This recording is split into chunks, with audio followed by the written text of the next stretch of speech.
Christopher guys, we're all gonna leave. And people started coming over, and I was like, the first couple, I was like, Tom's I wasn't chowing gonna let down. them in the door because I had like, hi, what do you? I mean, it's like you hadn't seen them in a while. Yeah. You just wondered why they showed up. Yeah. It was really fun. You know, that I had one of those for Luke too, and people just started coming over. It was his 40th birthday, actually.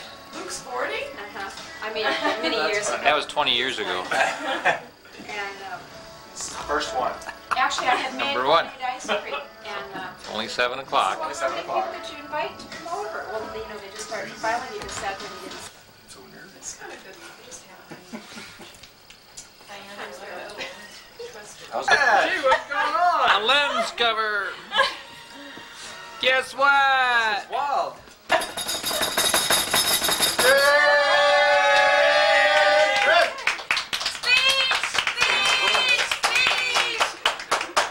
I've got some bad news. You didn't graduate.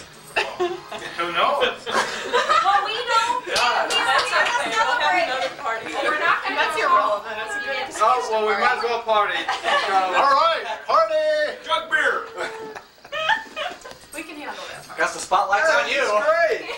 Chris, we're all here in your honor. We're very happy and excited about your finishing of electronics school, and we're all here to celebrate that fact. So, congratulations. A degree you can use. Yay! About, 50, 60 yards short. All right.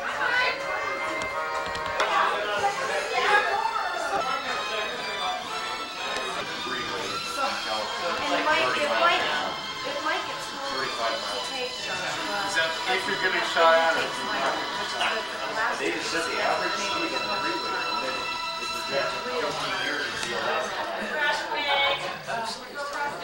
We've been trying to go more in that. Sometimes we don't know. Up the stairs. Are they upstairs or Now they're upstairs. They either reopen or they're going to get a water source. It seems like they would put them at the top of the stairs. Is taking place to be entertainment later. These are the closest I can get. Let's see, Kate.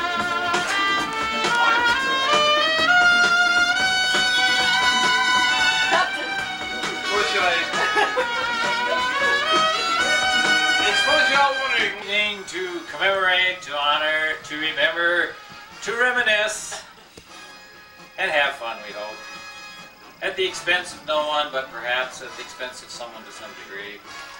Because when I was informed of this occasion, the informer, who shall be unknown at this time, after mentioning some of the goals of this evening, I said, please now, we're not going to be mean to my son, are we? And he said, absolutely. So, Not in the new chair, I'm sure.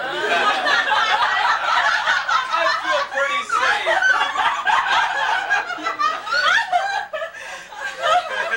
So after weeks and weeks of rehearsal and getting together and planning the script and acting out the parts and doing all that, we shall begin. Many years ago, a long time ago, on a planet far, far away, in the far distant land of Oz. No, it was actually North Dakota. Where? North Dakota. Maybe In it's her map. the early 60s was born a beautiful, beautiful child. When do I come in? And we named him Tom.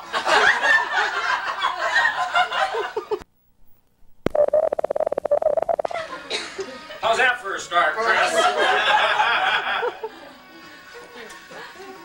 To begin this evening, I am the MC of the show, and the show must go on. So I will introduce the first honored guest this evening, who is going to begin with Christopher's early life up until about high school period of time. And we were very fortunate to have with us this evening, imported from far, far away, a gentleman who was in on the periphery of Chris's life through a friend of his, but he remembers many of the occasions. Share a few thoughts. Well, I should let you know that Mr. Bundy, we're skipping ahead a little bit here, but Atlee took it upon himself to let Chris know that he ought to have a little more respect for his father. After one night when Chris didn't show up at home for getting early into the morning, his father started calling around and he talked to Atlee. So anyhow, that's how Atlee comes into this thing. Chris seems to remember Atlee very well. I remember Atlee. He had a few words with Chris. Anyway, I'm talking to you as Chris's brother Tom now. As far as I can remember,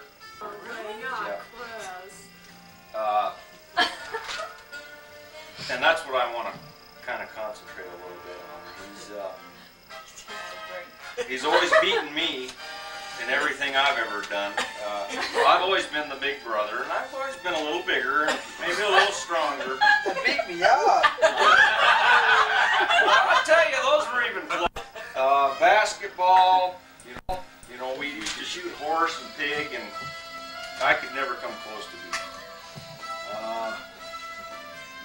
Golfing. I go out and try to improve my score every weekend. I go golfing. I go get new clubs if he doesn't beat me. And fighting was always The big time. We used to fight a little bit. It didn't stop, you know. I'd get the best of him, and he'd have to get the best of me. Big thing here. We used to have this. Our family would get together on the weekends, you see, and we'd always come together as a family. Well, anyhow, we started bowling. God, we couldn't have been more than 10 or 12 years old. He'd have to get up there just about, couldn't hardly throw the ball in. Our family outing, and we go around the table and I want to go bowling. He hadn't had enough the week before. He wanted to get back and get after it some more.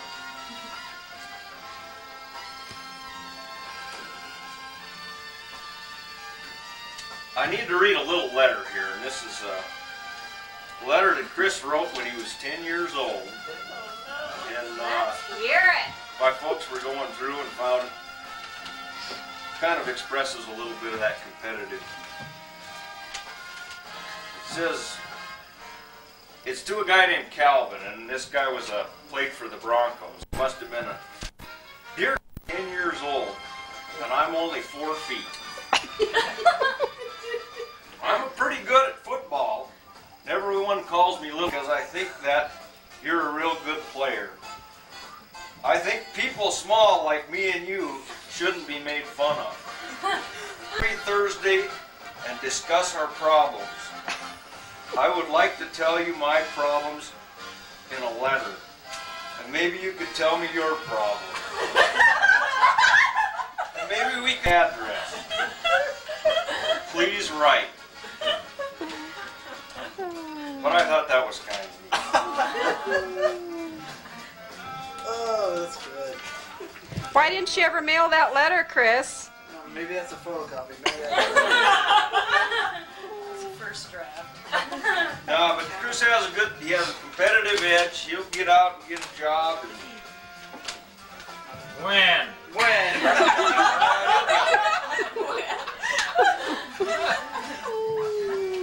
That's about all I have. Okay, well, I asked Christopher to honor you. In the later years of your school years, public school years, we're very fortunate to have with us to tell us a little bit how your character developed in high school. We have Mr. Robert Jeffrey here this evening.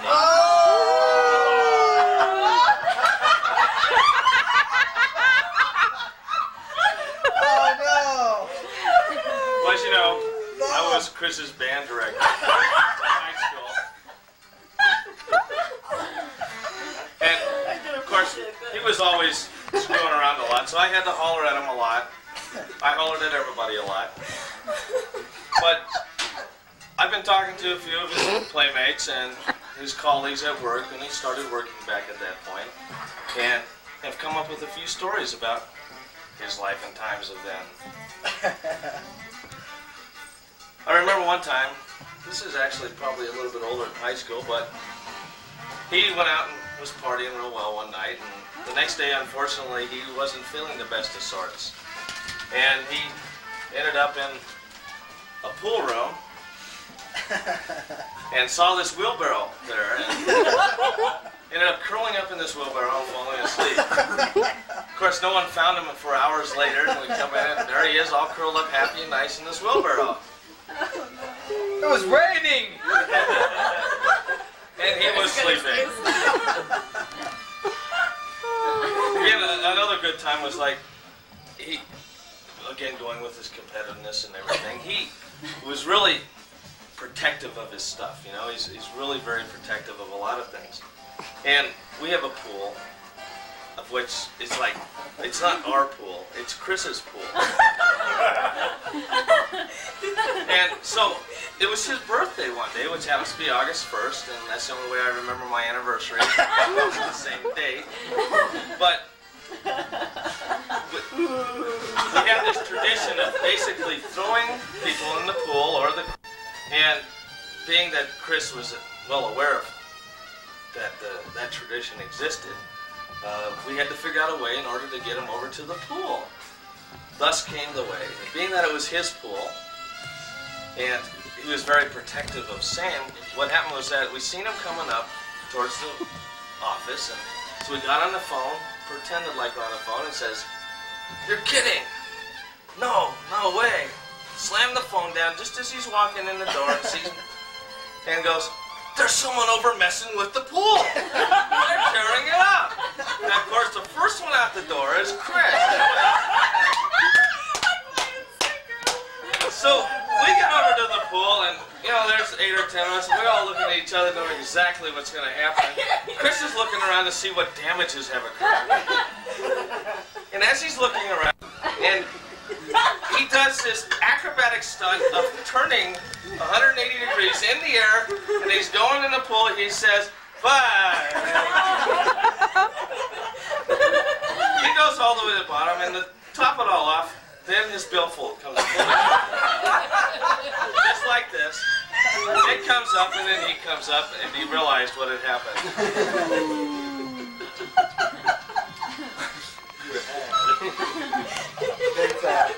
Again, being the competitive person that he was, when he was younger, he really hadn't achieved any boxing skills or anything of that nature.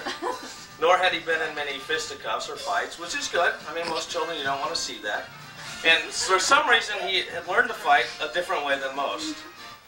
And which really ended up not being good for him. Because he had learned to fight people by using his face instead of his fist. And one night, he got into an altercation, and it taught him a good lesson that he really shouldn't be trying to beat up people with his face.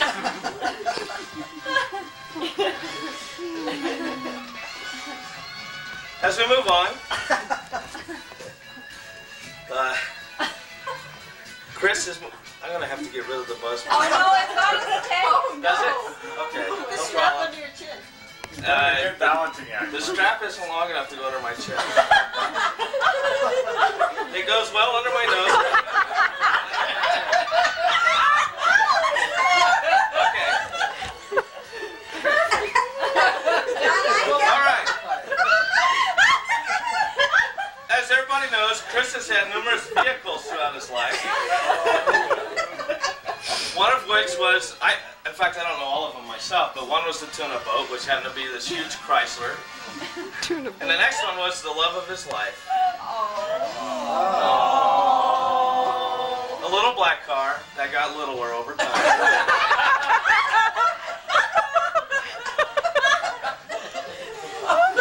Chris had trouble driving home one night, so he parked it on the side of the road. And hitched a ride on home. Well, it just so happens we live near each other, so he calls me and says, well, can I get a ride in that morning? So we're riding in, and we're talking on the way in, and it was rather magnificent ride in, because as we were passing this one amp up on the pole, it exploded and blew into 1,000 pieces as we drove by, and that was sort of exciting. And, you know, that sort of got our adrenaline flowing and everything, and we're having a good old time. And as we're coming up over this hill, Chris says, well, my car's right up here on the left. And as we get there, we drive up, and at least half of his car was sitting there. He had an altercation with a snowplow, which to this day still bothers him. In fact, you'd think he'd get over it, but, you know, a few months after that occurred, you know, I happened to see a small black car driving through the parking lot, and I mentioned to Chris that, gee, there went a car just like your old one, except it was all there. And I thought he was going to kill me.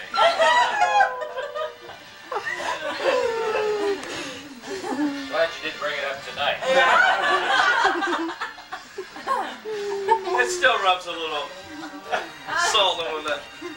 But, of course, you know, as competitive as Chris is, you know, we've done a lot of building over the years, and we had him build a fence, of course, which we ended up naming Fence of the Year. And of course, Better homes and gardens. but of course, later that year we decided we needed more fence, and of course he had to outdo himself. So he spends more time, and just competitive, makes all these beautiful things, and the fence was just one of those many things. You know, Is this going somewhere? in fact, I lost where I was going with that one, so we're going to start on something else. Chris came, one day, It's on your turn, Chris. many years ago, Chris was just a mere child. I think, what were you when you first started, 15? Yeah. Well, it just so happened that we were all sitting around in the office one day, and Chris wasn't around yet. And we were all talking, and it was Frank and Kirk and Kip and I. A lot of you don't know who those people are, but neither do I anymore.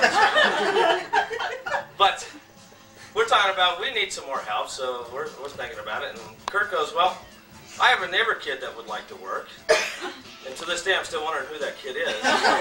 But instead, he brought Chris the next day. And he's been around ever since. And the funny thing is, at that time, he lived in South Boulder, and he was just a child, wasn't driving or anything. And he always ended up being there 10 minutes late to work. Then after a while, he moved into Williams Village across the street, and he ended up being 10 minutes late to work. And then after a while, he moved into the apartments themselves, and he was no more than 30 feet from the office, and he was 10 minutes late to work. Then he moved to Lafayette, and for some strange reason, he was 10 minutes late to work every day. And to this end, I haven't understood that, but I guess it's just things you have to accept in life, and that's one of those things. It doesn't matter how far you are. No, Chris has been around a long time. How long now? God. Well, 27 years almost. But, gosh, that's a long time. You're getting old, aren't you? Well, at least you still have hair. Well, many stories that we could tell about Chris, and Most of me probably shouldn't. most Those are the ones you could tell. well, several of them we debated and threw out due to the fact that there was company here that probably shouldn't hear those things. I wonder who that would be. No. Actually, those were the worst. Well, it was my wife. You know, I didn't want to. Well, but he's always wanted to do. He's a perfectionist, to say the least. On some things, other things you wonder why it doesn't carry over. But well, you know, he prides himself on learning things and knowing what he's doing, and it makes you wonder why sometimes the oil gets in the wrong spot. Things like that happen, but yeah. Sort of. Oh yeah. Well, maybe I'll explain that one. We ought to go into that. We got this brand new tractor, right? I know, I've been working for 15 years to get a tractor, and all of a sudden we finally were able to get a tractor, and used it for a couple months, and Chris, out of wanting to take care of it and all, wanted to change the oil in it. So, you know, he's got out the manual, he reads the whole thing, and, well, at least he looked at the picture. And so he's going to change the oil, and by golly, he changed the oil, and basically what he ended up doing is adding oil to the gas. No. Well, regardless of the point, it did occur, and it was rather humorous at the time. And of course, he blamed the manual for being wrong, and he blamed everything else for, you know, they done the whole tractor, I'm sure, since they'd done the manual. But, you know, Chris is a wonderful guy, and he's competitive. Oh, what a finish. Hey, he's always dependable, with the exception if you can stand for 10 minutes. And he's a great guy, so I'd like to turn it back over to the MC. All right, Bob Jeffrey.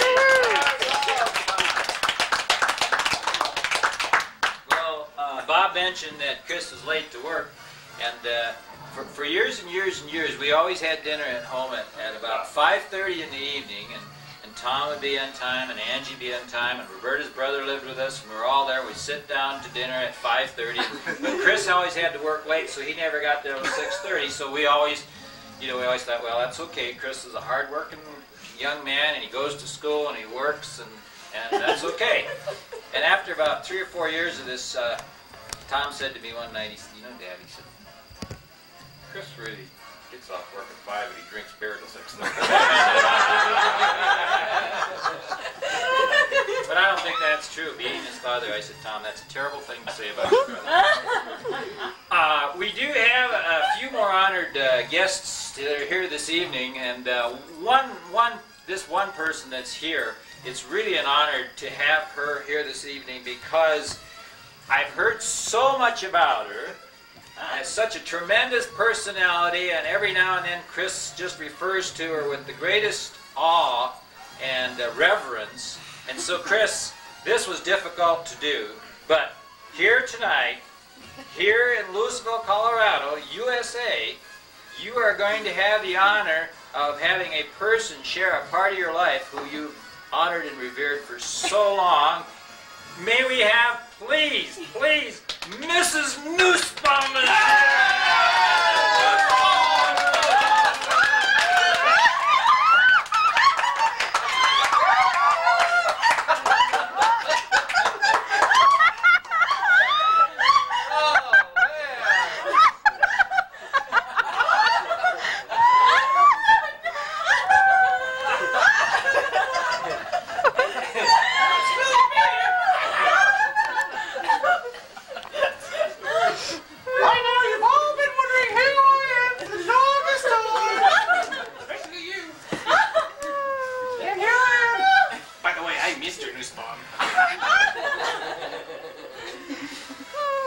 I won't talk in a protracted voice for too long. I don't think it would last a long time.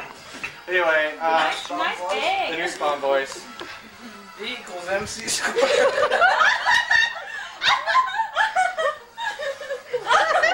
He brought the wrong one. No, I'm fine. Thanks. It is my duty tonight to bring you the college years. Oh, God. I think those were the years when Mrs. Nussbaum really developed. But anyway, one of the traditions we always started during those college years were trips to Lake McConaughey. Ah, yes. Yes, and you might even remember one or two of those. Yeah? At least the first part of it. Yeah, at least the first part. What we usually do is, drive out there Friday afternoon. It's about 4.5 hours out to Nebraska. There'd always be people there we knew. I don't know how we knew them, but we knew them. They were like Matt's friends. But so a few stories from those many adventures. One was the big Chrysler that you heard about earlier. Well, we use that as a dune buggy a lot. Although you don't get too far when you have 6 inches of clearance. In soft sand. We got stuck a few times. Oh, and then there was a different Chrysler. Remember that? The silver Chrysler. That's right. And Exhaust problem. yeah, we had a little exhaust problem. It came off. So it was a no-rider. But yeah, the biggest thing I remember was, well, you were out, you had a few beers. That was kind of uncharacteristic. Must have been one of those nights we really go. Yeah, really cut loose. And some guy came by on one of those three-wheel joggers. Yeah. An ATV. Yeah, yeah. And you know, we all know how Chris isn't competitive or anything. Well, this guy rode it up one of these sand cliffs at Lake McConaughey. They're about, I don't know, 30 or 40 feet high. And they're pretty much straight up. And Chris, of course, has never ridden a motorcycle or an ATV. But naturally, he went to the top of the cliff on the ATV as well. As fast as he could go. I've never seen anyone bounce so much. There was another time when we had to go get something to eat. There were one or two times in, and this was the one time we didn't go to Taco John's. There was a little burger joint over there. Remember the name of that place? The burger joint? Yeah. Oh, no, I don't, but I know what you're talking Okay, about. good to remember. So this was another time. Must have been the same day because he'd been drinking a little bit. But he went over there and he ordered the triple cheeseburger or something, and then he covers it with ketchup and mustard and everything. And, you know, he's gonna go for it. He takes a big bite out of the thing, and you know, it just dribbles a lot, and it's just all down the front of him and everything, which wouldn't have been so bad, except he wasn't wearing a shirt. Good thing the lake was there. Yes, true. The bathtub was closed. Or the toilet, depending on how you looked at it.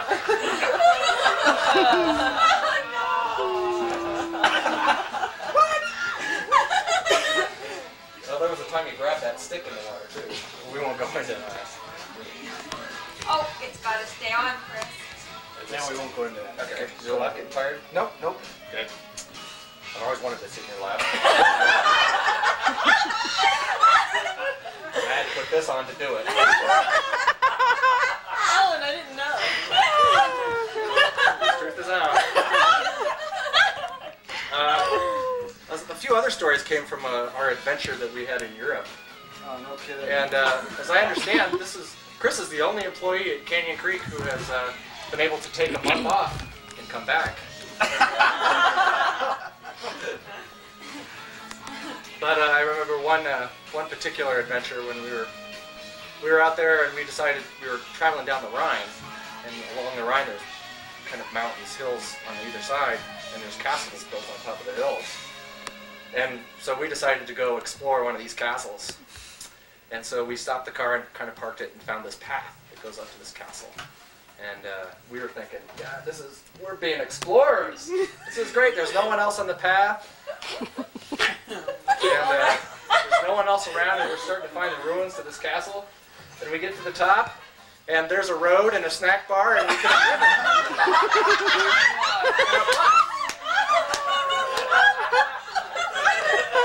That was great. Yeah. But we paid our 5 marks and went with that. But one thing that Chris proved on that trip to Europe was that his eyesight's pretty good, because he was the one to always spot the nude beaches. And he was the one to spot the nude campground. That was where this was in Yugoslavia, and we decided to camp for the night on one of these auto camps by the side of the road. So I don't know if you picked it out or not. Someone picked it out. We drove in there, and sure enough, it was a nude campground. But I'm not done yet here. But it was a family campground. Mom and Dad and Grandma and kids were all sitting around the campfire without a stitch of clothing. That's where I made Chris use the words, "Isn't this great?"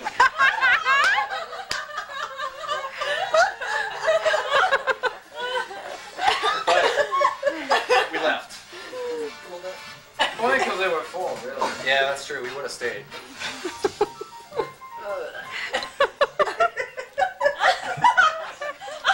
It hurts to be beautiful. My grandmother always told me that. That's what they always told me, Ellen. I mean, Mrs. Newsbaum.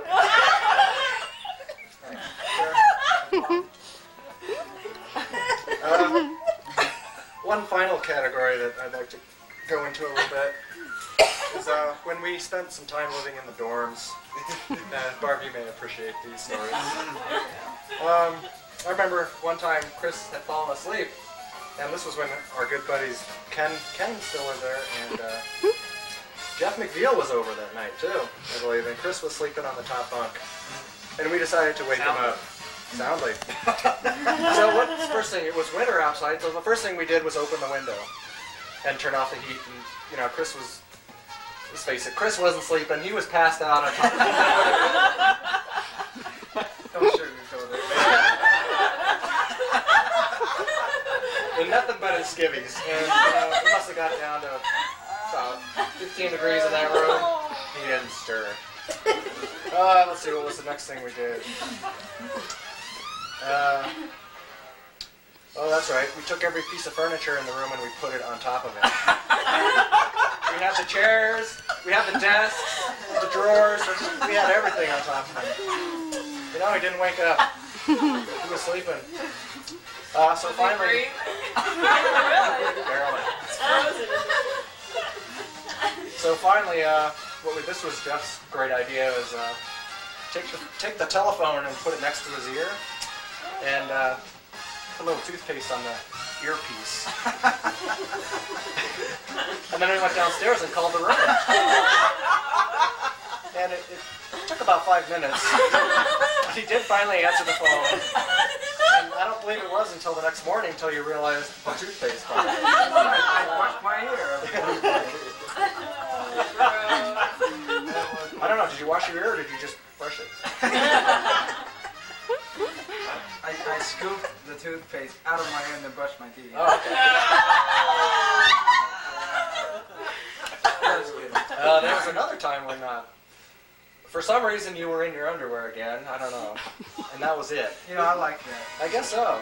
And a good friend of yours from down the hall named Greg. Buddy. Yeah. He got you out of the room, basically, I believe, just picked you up. Forcibly, I would think. Yeah. And got the elevator up there, and we're on the 14th floor. And he threw you in the elevator and punched every button.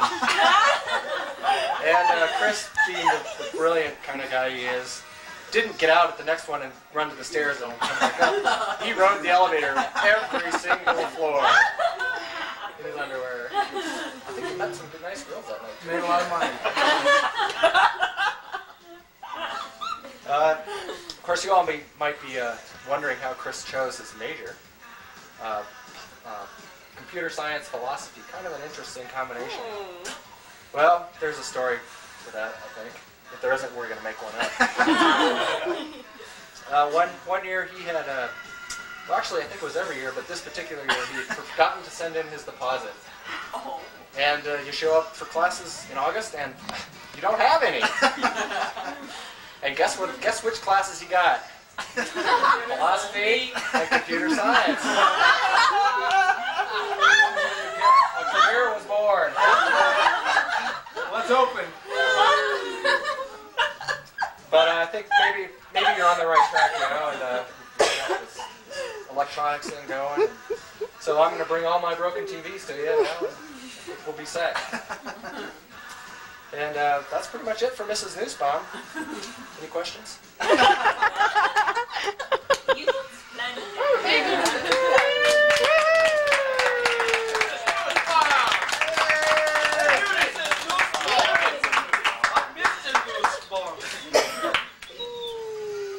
Well, there are a few more things we could share about Christopher, but we'll spare you, Chris. No, we have one more person, Chris. Then there may be more after that, but on the agenda. To talk to all of you about Mr. Chris Lorenz. Mr. Chris Lorenz is my star pupil in my electronics course. In fact, Mr. Chris Lorenz has gotten Student of the Month, Quarter, and Week. He doesn't know about Student of the Week yet. finished his test yet. Many of you may not know that at the Boulder Valley Schools, we have come up with this new time machine device. There have been a lot of stories told about Mr. Chris Lorenz, but there have been a few that have been missed. I'm here to tell you about his years since college and his years into the future. Yeah. Many of you may remember Mr. Chris Lorenz. He graduated from college, lost individual, thinking that this piece of paper would open many doors and provide him with the kind of income that winning the Colorado Rally would do.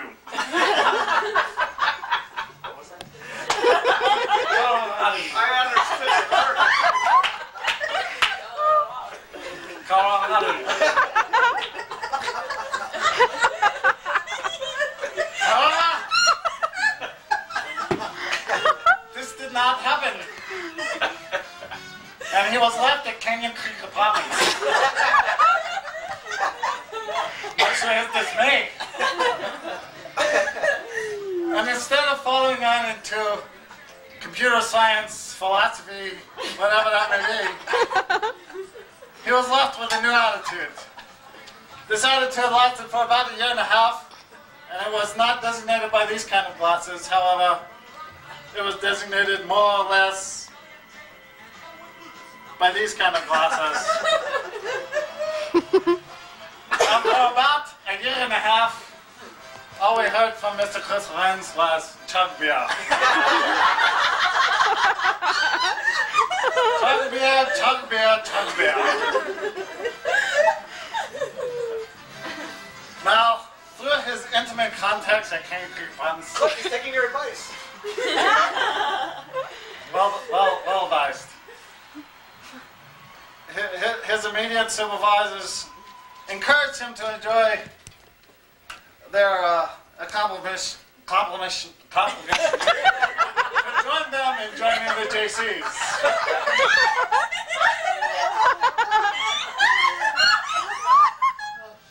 And so he did. And Mr. Chris Lorenz did a fine job. He did such things as running around with a beer keg on his back, a bra of this size, and horns going out of his head, yodeling at the top of his lungs. Nobody still knows what he was doing. It wasn't in English. But he was elected anyways, as I think will be typical. You hear that song? Later on in life, he decided that through JCs he could learn such things as communication, dynamics, time management, and all that other bullshit that the JCs tell you they'll teach you. Instead, what did he get? He found Bob. And what did Bob bring into his life? Let me tell you. For many, many years, we've seen Chris come into work. He had on a t-shirt. Oops. He had on shorts. The shorts had holes. That was it. For years. Years and years. Years and years and years.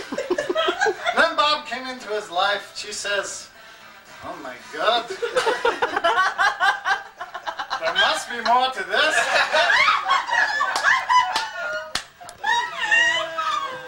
She says, "I really enjoy what's under the clothes, but we got to do something to make him more presentable." So since his college days, you must all admit you've all seen him. Suddenly, Dockers has become a part of his wardrobe. He has shorts that don't have holes in them. And he has at least 3 different colored shirts similar to the ones he had.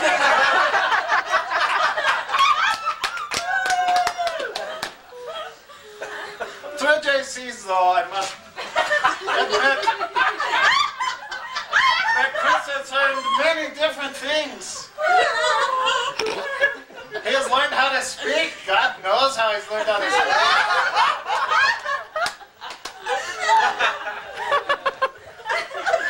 Since joining my class in electronics, he, I'm sure, has had many conversations with all of you that you have no idea what he has said. He'll come in and you'll say, "How was your day?" and he'll go on for an hour and a half and you don't know what he said. He'll talk about diodes, electrodes, catastrophic, all sorts of things. Just nod and smile. Happy. We've all done it.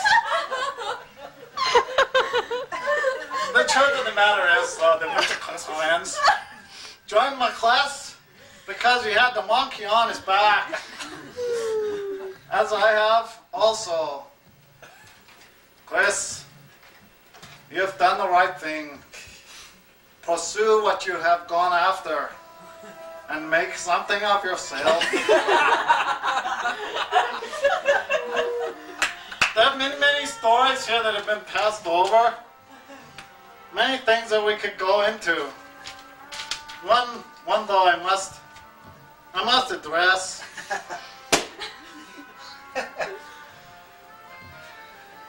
Only because I'm the person that I am. Chris.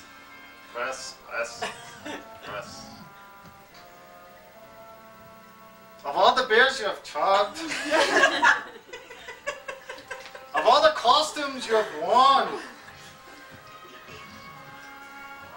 is this not the finest day of your life?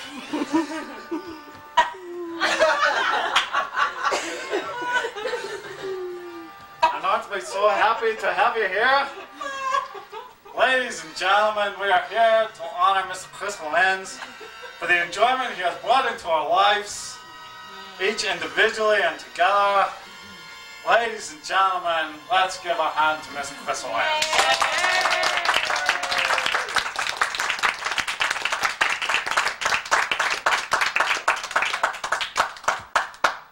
Do you need a refill? No, I'd like to say something. Here, I'll stand up. God, this is... I can't believe this is happening. I honestly thought that we were coming over here to play cards tonight with Frank and Diane, but you know, I can't tell you how I feel about seeing everybody here when I came in.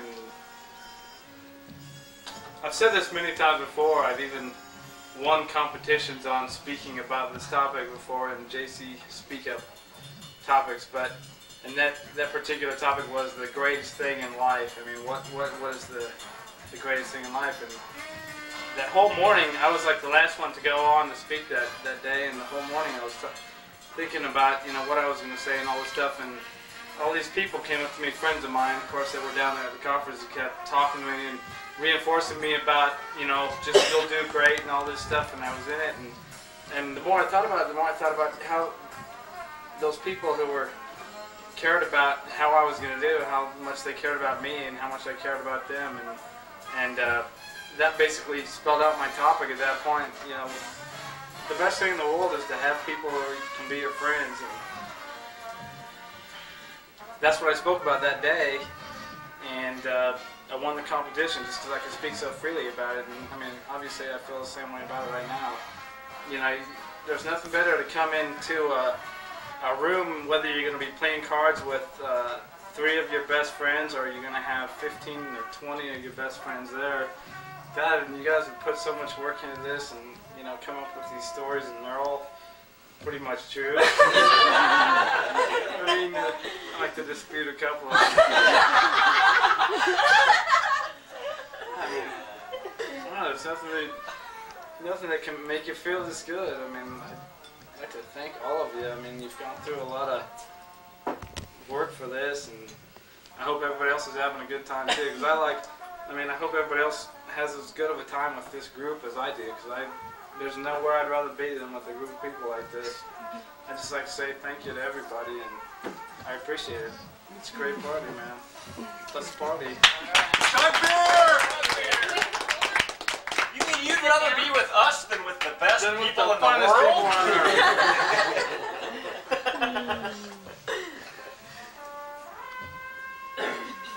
That was my pancake. Thank you.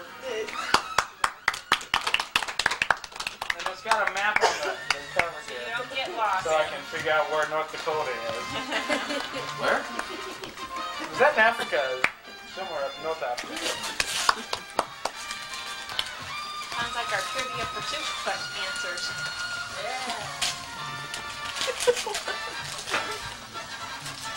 Your dad has it on film. You too. Oh.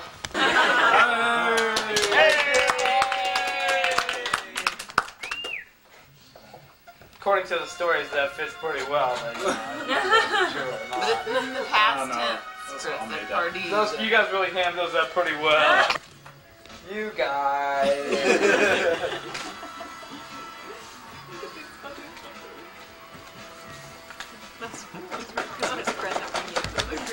The breakable? Oh, it's a mouse. The new computer. Thanks, guys. That's great. We can use one of these. Yeah, if you get a computer. We can't play solitaire without this. Look, he's addicted. So is mine. You guys are supposed to get your Singing